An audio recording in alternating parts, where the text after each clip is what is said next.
چہلم میں امام حسین علیہ السلام ہے اور ان کی قربانی کو ہم یاد کریں گے، فلسفہ شہادت کیا ہے اور ہمیں اس سے کیا سبق ملتا ہے، یہ ہم بات کرنے کی کوشش کریں گے۔ تو ایک دو اشعار ہیں۔ خاک شفا تھی جس کے تن پاک کا کفن، چہلم ہے اس غریب کا کرب و بلا میں آج۔ اور ایک اور شعر مجھے یاد آ رہا ہے کہ جھکانا چاہا تھا جس سر کو شام والوں نے، جھکانا چاہا تھا جس سر کو شام والوں نے، شکست دیکھیے اس سر کو خود اٹھا کے چلے۔ تو یہ جو قربانی تھی امام حسین علیہ السلام کی، یہ رہتی دنیا تک یاد رکھی جائے گی، اور اس قربانی سے بہت سبق ہے سیکھنے والوں کے لیے، بشرط یہ کہ آپ کے دل میں وہ نور ہو جس کے ذریعے آپ اس قربانی کو اور اپنی زندگی کو ظاہر ہے اپنی ایک مشعل راہ سمجھتے ہوئے آگے بڑھائیں۔ تو خیر بہت شعراء نے بھی بہت کچھ لکھا اس پہ، بہت تحریریں، بہت زیادہ لوگوں نے لکھا امام حسین کی قربانی پر۔ تو ہم بھی ذرا اس قربانی کو یاد کریں اور اس فلسفے کو ذرا سمجھنے کی کوشش کریں۔ ہمیں جوائن کیا ہے معروف ریلیجس اسکالر ڈاکٹر سروت عسکری صاحبہ نے۔ سر صاحب بہت شکریہ آپ نے وقت دیا، اور ہمیشہ آپ ہمیں مطلب یہ شرف بخشتی ہیں کہ آپ آتی ہیں اسٹوڈیوز میں اور ہائی لائٹ کرتی ہیں ان چیزوں کے، ان باتوں کے بارے میں۔ اللہ کا شکریہ۔ مجھے بتائیے کہ آغاز کہاں سے؟ پہلے تو میں تو جب بھی یہ امام حسین کی بات آتی ہے، خان مائدہ رسول کی بات آتی ہے، تو میں یہ سوچتا ہوں کہ آغاز کہاں سے کیا جائے، اختتام کہاں کیا جائے، تو بس آپ پہ ہی میں چھوڑتا ہوں۔ میرے خیال سے تو کربلا کے بعد کی جو صورتحال ہے، قیدی بنا کر جب رسول کے گھرانے کو، مستورات کو لے جایا گیا، ان حالات و واقعات سے ذرا اپنے گفتگو کا آغاز کرتے ہیں۔ میں حضور نبی کریم صلی اللہ علیہ وآلہ وسلم کی بسم اللہ الرحمن الرحیم السلام علیکم، اور میں حضور نبی کریم صلی اللہ علیہ وآلہ وسلم کی ایک حدیث مبارک سے اپنی گفتگو کا آغاز کروں گی۔ حضور نبی کریم صلی اللہ علیہ وآلہ وسلم نے فرمایا کہ حسین منی و انا من الحسین، حسین مجھ سے ہے اور میں حسین سے ہوں۔ تو ہر بچہ اپنے دادا سے، نانا سے، اپنے بزرگوں سے، آباء و اجداد سے ہوا کرتا ہے، مگر انا من الحسین یہ بات تھوڑی سی سمجھنے والی تھی، مگر جب ہم نے 10 محرم دیکھا، روز عاشورہ دیکھا، سن 61 ہجری دیکھا، تو ہم کو سمجھ میں آ گیا کہ رسول خدا صلی اللہ علیہ وآلہ وسلم نے کیوں فرمایا کہ وَأَنَا مِنَ الْحُسَيْن، یعنی میں بھی حسین سے ہوں، کیونکہ حسین ابن علی نے نہ صرف یہ کہ نانا کا دین بچایا، بلکہ وحدانیت رب کو بچا لیا، رسول کی رسالت کو بچا لیا، اور امام حسین علیہ السلام نے شعائر اللہ کو بچا لیا، دین کو بچا لیا۔ اور وہ جو شاعر نے کہا کہ شاہ اس حسین بادشاہ اس حسین دی اس حسین دی پناہ اس حسین، سرداد نداد دست در دست یزید حقا کے بنائے لا الہ اس حسین۔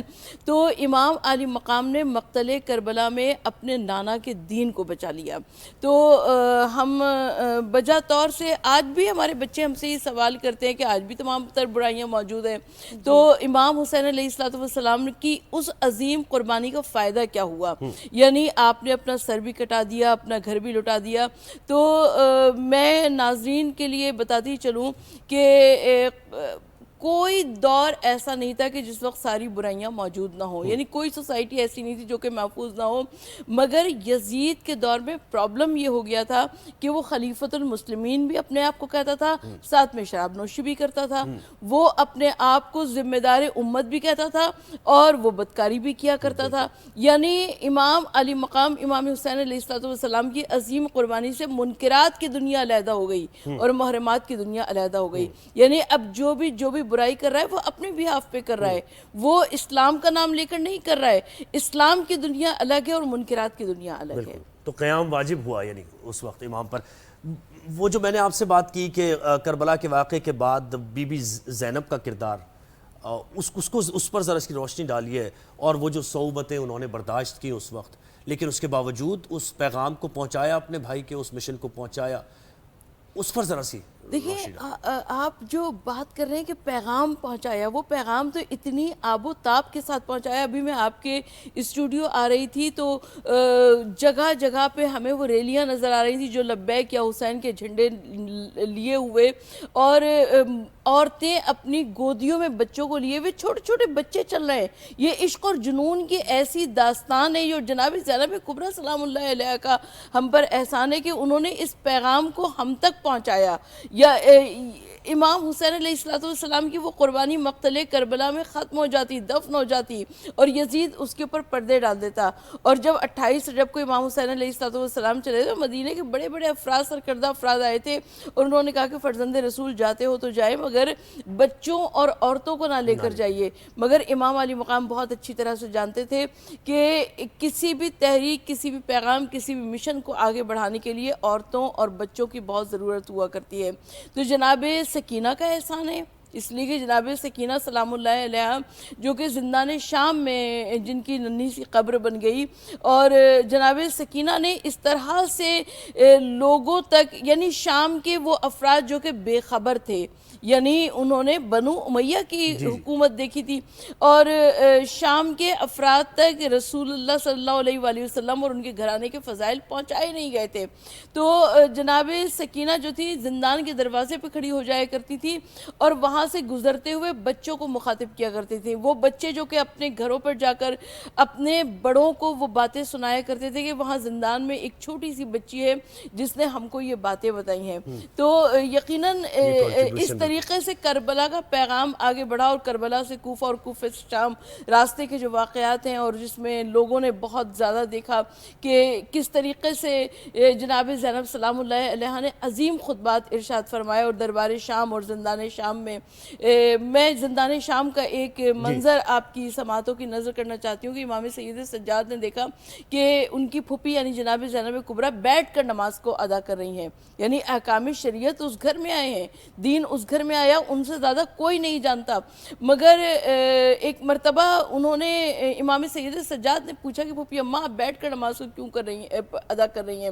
تو جناب زینب سلام اللہ علیہ نے بتایا کہ دشمن کے گھر سے جو کھانا اور پانی آیا کرتا ہے وہ مقدار میں اتنا کم ہوا کرتا ہے, تو میں اپنے حصے کا کھانا اور پانی اپنے بچوں کو کھلا دیتی ہوں, اور اب اتنی ذوف اور اتنی نقاہت طاری ہو گئی کہ جس کی بنا پر میں کھڑے ہو کر نماز پڑھنے پر قدرت نہیں پاتی. اور حاکم کے دربار میں, یزید کے دربار میں وہ جو تاریخی خطبات ہیں جب یزید نے کہا کہ دیکھا عزت ذلت اللہ کے ہاتھ میں ہے, یعنی آیتیں پڑھ پڑھ کے اس نے, یعنی وہی جو, یعنی اس کو اپنے مقصد کے لیے استعمال کیا, لیکن جناب اور اس کا جواب جو جناب زینب نے دیا, ایک جملے میں بات کو تمام کر دیا, ما رایت الا جمیلہ.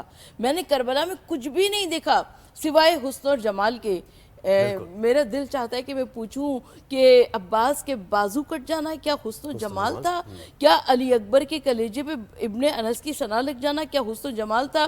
کیا امام حسین کے گلے پر شمر کا خنجر چل جانا کیا حسن و جمال تھا؟ لیکن جناب زینب سلام اللہ علیہ بتا رہی ہیں کہ جب مرضی پروردگار میں راضی رہتے ہوئے انسان بڑی بڑی قربانیاں دیتا ہے تو وہ حسن و جمال الہی ہوا کرتا ہے.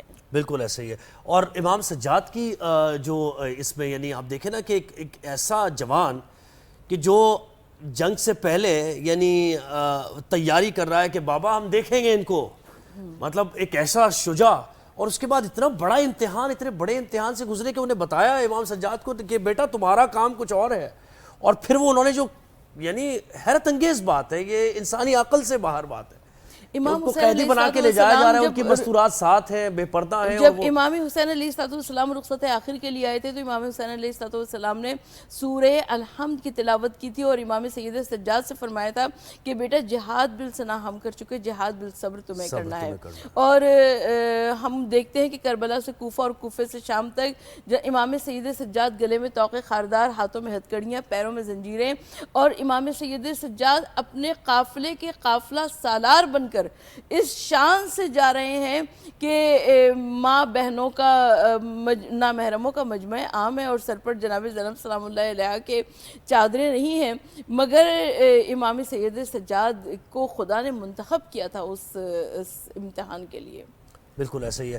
تو میں ہمیشہ یہ بات کرتا ہوں, اور آپ جب پہلے بھی محرم میں آپ نے ہمیں وقت دیا تھا, مجھے یہ بات سمجھ نہیں آتی ڈاکٹر صاحبہ کہ یہ کلمہ گو دونوں طرف, یہ یقین کریں یہ بائٹ کرتی ہے, بات پنچ کرتی ہے کہ کلمہ گو دونوں طرف, نبی کے نام لیوا دونوں طرف, اللہ کی وحدانیت کا اقرار کرنے والے دونوں طرف, یہ کون سے طرفین تھے؟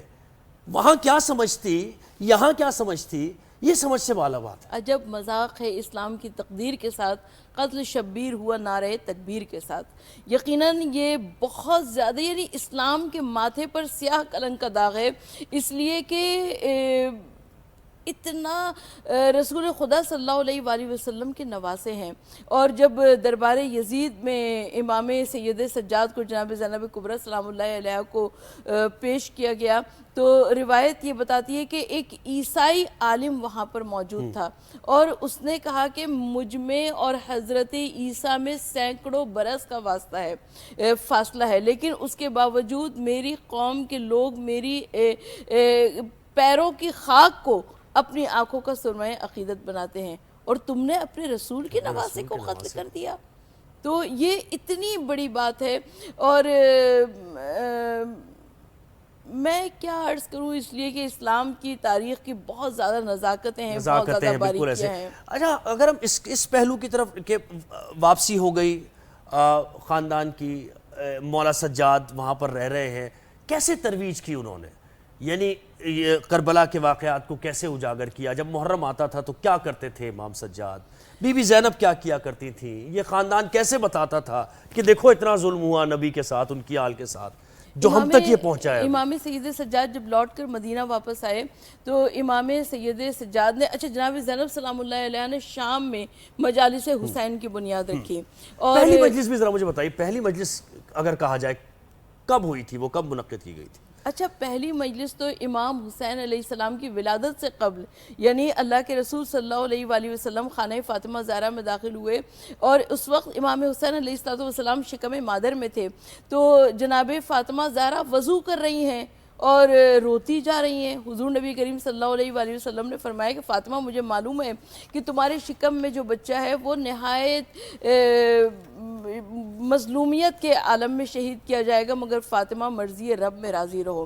اور فاطمہ زہرا نے فرمایا کہ بابا جان، میں مرضی رب میں راضی ہوں، مگر سوچئے تو صحیح کہ جس ماں کا بچہ آواز دے کہ انا الغریب انا الشہید انا العطشان۔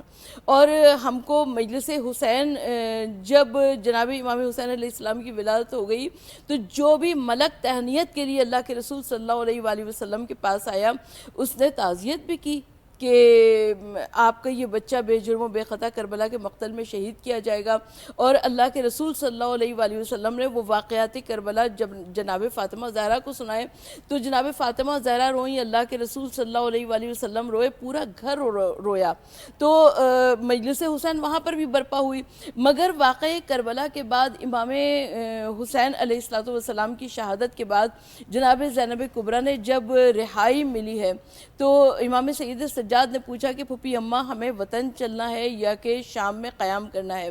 تو جناب زینب کبریٰ سلام اللہ علیہ نے فرمایا، کہا کہ بیٹا، میں اپنے بھائی کو دل بھر کے روئی نہیں ہوں، لہٰذا یزید سے کہو کہ ایک مکان خالی کروا دے، یعنی قاتل کے گھر میں مقتول کا فرش بچ گیا۔ اور جناب زینب سلام اللہ علیہ وہاں پر پرسدار بن کر بیٹھی، اور شام کی عورتیں آتی تھی پرسہ دینے کے لیے، اور وہاں پر شہداء کے سر بھی آئے، وہاں پر تبرکات بھی آئے، اور وہ ایک علیحدہ داستان ہے۔ وہیں سے مجالس کا سلسلہ۔ بہت شکریہ ڈاکٹر ثروت عسکری صاحب، آپ نے ہمیں وقت دیا۔